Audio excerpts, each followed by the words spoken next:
अपना साइकिल ढाबा लगा लेते हैं और पार्वती आवाज लगाने लगती है, आइए आइए, पार्वती और बल्लू के साइकिल ढाबे पर आइए, 20 रुपए में शुद्ध और स्वादिष्ट खाना खाइए। पार्वती जैसे ही आवाज लगाती है कुछ लोग उसके साइकिल ढाबे पर इकट्ठा होने लगते हैं। खाने में क्या क्या मिलेगा? दाल, चावल और रोटी मिलेगी साहब। ठीक है, 1 प्लेट दे दो। पार्वती खाने की प्लेट लगाती और बल्लू ग्राहकों को प्लेट पकड़ाता। बल्लू खाना पकड़ाने के साथ साथ लोगों को अटपटे करतब भी दिखाता जाता। ढाबा आ गया राजू, थोड़ी पेट पूजा कर लेते हैं। हाँ चलो रंगा उस्ताद, पेट पूजा तो करनी ही है। ये कहकर वे दोनों ढाबे में आकर खाने की मेज पर बैठ जाते हैं। अरे सुनो भाई ढाबे वाले। रंगा अपनी बात पूरी भी नहीं कर पाता कि तभी वहाँ एक बंदर आकर खड़ा हो जाता है। अरे बंदर, इस ढाबे का वेटर लगता है उस्ताद। कहिए क्या खाना है, सादा खाना या फिर कमाल का खाना? बल्लू सब लाएगा। अबे सादा क्यों बल्लू, कमाल का खाना पेश कर, कमाल का, जी भर कर खाएंगे। बल्लू बंदर महेश के ढाबे की खास रौनक था और महेश के अधिकांश काम वही करता था। साथ ही बल्लू के कारण ढाबे पर आने वाले ग्राहकों का अच्छा मनोरंजन हो जाता था। वाह भाई वाह, मजा आ गया। आपके ढाबे का खाना तो वाकई कमाल है, पर उससे भी बड़ा कमाल तो ये बल्लू बंदर है। बल्लू तो हमारे ढाबे का रौनक है साहब। हाँ भाई ठीक कहते हो। महेश का ढाबा अच्छा चल रहा था और वो अपनी पत्नी पार्वती से हमेशा कहता था, अरे पार्वती, तुम भी मुझसे खाना बनाना सीख लो। खाना बनाना भी एक खास हुनर होता है। तभी महेश की माँ गायत्री कहती है, और ये हुनर औरत में तो होना ही चाहिए बहू। ठीक है माँ जी, आप भी यही चाहती है तो फिर मैं कैसे मना कर सकती हूँ। महेश और गायत्री की प्रेरणा से पार्वती तरह तरह का खाना बनाना सीख जाती है और फिर महेश के ढाबे में खाना बनाने में हाथ बटाना शुरू कर देती है। वाह, खोया कोफ्ता, खुशबू तो बड़ी अच्छी है। अजी देखना, स्वाद भी लाजवाब ही होगा। लोग उंगलियां चाटते ना रह जाए तो मेरा नाम पार्वती नहीं। पार्वती का बनाया खाना सबको बहुत पसंद आता है और महेश के ढाबे का काम पहले से भी अच्छा चलने लगता है। मगर फिर अचानक ही महेश बीमार पड़ जाता है और उसकी तबीयत बिगड़ती जाती है। पार्वती, अब हमारे ढाबे का क्या होगा? आप चिंता मत कीजिए, मैं और बल्लू ढाबे को संभाल तो रहे हैं। पार्वती ठीक कह रही है बेटा, तू ढाबे की चिंता छोड़कर अपनी सेहत पर ध्यान दे। पार्वती बल्लू की मदद से ढाबे को अच्छे से चला रही थी। ढाबे पर खाना खाने वाले ग्राहकों की भीड़ भी लगी रहती थी। मगर तभी एक नई विपदा सिर पर आन पड़ी। एक दिन अचानक ही महेश की तबीयत बहुत ज्यादा खराब हो गई और उसे अस्पताल ले जाना पड़ा। देखिए, हमें इनके ब्रेन का ऑपरेशन करना पड़ेगा और इसमें लाखों का खर्च आएगा। लाखों की बात सुनकर पार्वती और गायत्री का कलेजा बैठ जाता है। वे पैसे का इंतजाम करने के लिए मजबूर होकर अपना ढाबा बेच देती है और फिर सारा पैसा महेश के इलाज पर खर्च हो जाता है। पार्वती बेटा, जो भी हमारे पास था वो सब तो महेश के इलाज में चला गया। अब कैसे गुजारा होगा भला? माँ जी, ये ठीक हो जाएंगे तो सब ठीक हो जाएगा।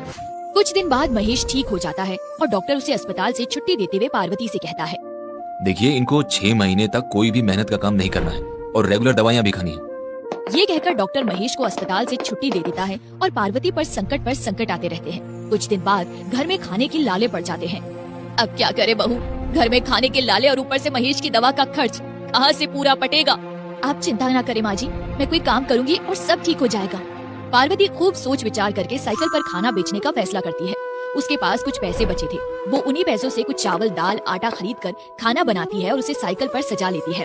बहू, ईश्वर करे तेरा साइकिल ढाबा अच्छी तरह बरकत दे बेटी। आप चिंता न करें माँ जी, बस उनका ख्याल रखिएगा क्योंकि बल्लू भी अब मेरे ही साथ रहेगा। ये तो और भी अच्छी बात है, हमारा बल्लू तो बड़ा समझदार है बेटी, इससे तुझे बड़ी मदद मिलेगी। पार्वती और बल्लू बाजार में एक खुली जगह पर अपना साइकिल ढाबा लगा लेते हैं और पार्वती आवाज लगाने लगती है, आइए आइए, पार्वती और बल्लू के साइकिल ढाबे पर आइए, 20 रुपए में शुद्ध और स्वादिष्ट खाना खाइए। पार्वती जैसे ही आवाज लगाती है कुछ लोग उसके साइकिल ढाबे पर इकट्ठा होने लगते हैं। खाने में क्या क्या मिलेगा? दाल, चावल और रोटी मिलेगी साहब। ठीक है, 1 प्लेट दे दो। पार्वती खाने की प्लेट लगाती और बल्लू ग्राहकों को प्लेट पकड़ाता। बल्लू खाना पकड़ाने के साथ साथ लोगों को अटपटे करतब भी दिखाता जाता। वो कभी नाचने लगता तो कभी तरह तरह के मुंह बनाने लगता। उसके ये करतब देखकर लोगों को बड़ा मजा आता और वे बंदर के हाथों से खाना खाने के लिए उत्सुक होते। ला भाई ला, बंदर के हाथों से पहली बार खाने का मौका मिला है। कमाल का बंदर है, देखो तो कैसे काम कर रहा है। खाने के स्वाद और बल्लू के मनोरंजन के कारण पार्वती का सारा खाना कुछ ही घंटों में खत्म हो जाता है। अरे वाह बल्लू बेटा, ये तो कमाल ही हो गया। तेरे साथ आने से तो सारा खाना फटाफट बिक गया। कल से डबल खाना बनाकर लाएंगे। अगले दिन पार्वती डबल खाना बनाकर लाती है तो वो भी कुछ ही घंटों में बिक जाता है। फिर तो रोज ही ऐसा होने लगता है। बल्लू के मनोरंजन और पार्वती के लजीज खाने के चलते कुछ ही दिनों में पार्वती का ढाबा शहर भर में लोकप्रिय होने लगता है। अमीर गरीब सब उसके खाने का स्वाद चखने के लिए दूर दूर से चलकर आने लगते हैं। ऐसा सस्ता और स्वादिष्ट खाना साथ में बंदर का मनोरंजन तो बड़े बड़े होटलों में भी नसीब ना होगा दोस्तों। तूने बिल्कुल ठीक कहा भाई। देखना एक दिन ये गरीब ढाबे वाली जरूर कामयाब होगी। उनकी ये भविष्यवाणी जल्दी ही सच हो जाती है। धीरे धीरे सोशल मीडिया और टीवी वालों का ध्यान पार्वती और बल्लू के साइकिल ढाबे की तरफ जाता है और वे उसके ढाबे पर मंडराने लगते हैं। क्या आप बता सकते हैं कि आपको ये ढाबा बनाने का यूनिक आइडिया कहाँ से मिला? गरीबी और मजबूरी से आया भाई। और ये बंदर? ये बंदर हमारे प्यार और अपनेपन का फल है भाई। वाह वाह, क्या अमेजिंग कॉम्बिनेशन है। कुछ समय और बीत जाता है। इस बीच पार्वती का साइकिल ढाबा शहर का मशहूर स्ट्रीट फूड पॉइंट बन जाता है और उसकी कमाई दिनों दिन बढ़ती जाती है। माँ जी, ईश्वर की कृपा से अब हमारी कमाई महेश के ढाबे से भी कई गुना ज्यादा हो रही है। हाँ बेटा हाँ, ये सब तो तेरी मेहनत का फल है। मेरी मेहनत के साथ साथ इस बल्लू की मेहनत का फल भी कहिए माँ जी। ये साथ ना देता तो शायद मैं यहाँ तक कभी ना पहुँच पाती। ये सुनकर गायत्री बल्लू को बहुत आशीष देती है। फिर कुछ दिन बाद महेश ठीक हो जाता है और पार्वती के साइकिल ढाबे की कमाई से वो दोबारा एक नया और शानदार ढाबा बनाता है। महेश अपने इस ढाबे का नाम पार्वती और बल्लू का साइकिल ढाबा रखता है।